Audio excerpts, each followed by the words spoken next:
Hello everyone. Saturday, May the 14th. This is the feast of Saint Matthias, apostle, successor to Judas, who denied Jesus and then he killed himself because he fell into despair.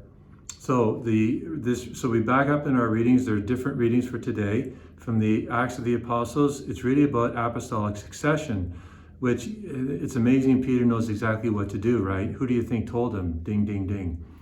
So in the days following the Lord's return to heaven, Peter stood up. So it's Peter who stands up, not any of the others. Peter stands up. He goes through the scriptures that speak of Judas's fate, and then he basically says it's time to choose a successor. So they proposed two: Joseph called Barsabbas, who was also known as Justus, and Matthias.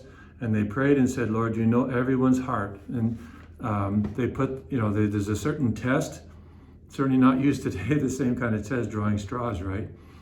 But, these people, they don't have, Vatican, they don't have any of that stuff. They just have themselves and Jesus. It's always important for us to be aware of that. God, you know the hearts of individuals. But again, the essential point I want to bring up here is that Peter stands up and he's the one who initiates the process of apostolic succession.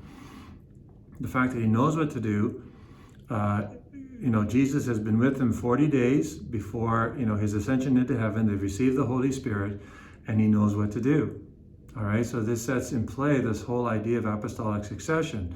Jesus didn't just mean to choose 12 and have them die, and that was it.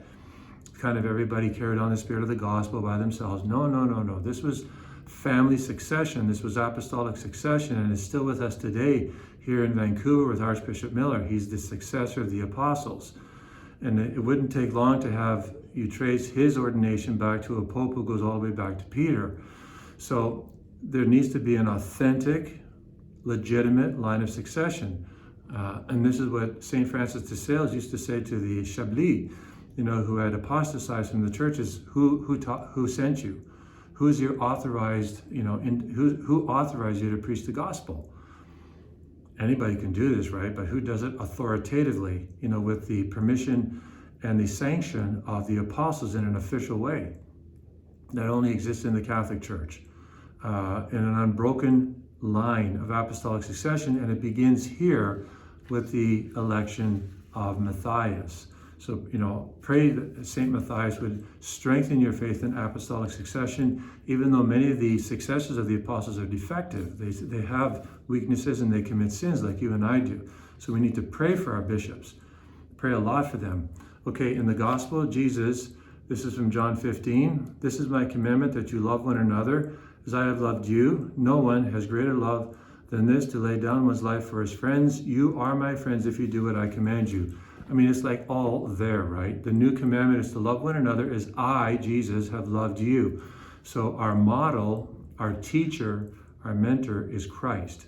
And that's what's so important for us to remember. Not like the world, not like each other, and frankly, not by ourselves on our own, but Jesus Christ is our mentor. We want him to be our teacher. And he says, "You're my friend if you do what I command you," not if you just believe in me. I'm not a set of doctrines to believe in. I'm a person to be loved and frankly to be obeyed, because he's God and he's worthy of our obedience. So today we can take this in and ask Jesus to help you renew your resolve to love him, to thank him first for loving you all the way to the cross, and to recommit yourself to loving him, to obeying him. And if you have any conflicts, pray for the grace to resolve them as best as you can. Make a concerted effort, prayer, reparation, preparation, intentionality to resolve those differences and to love that person or those people as much as Jesus has loved you and loves them. And it's amazing what can happen if we really beg God for this grace. Maybe it can't, but at least we make the effort, because Christ said, "If you love me, you will obey my commandments." God bless you.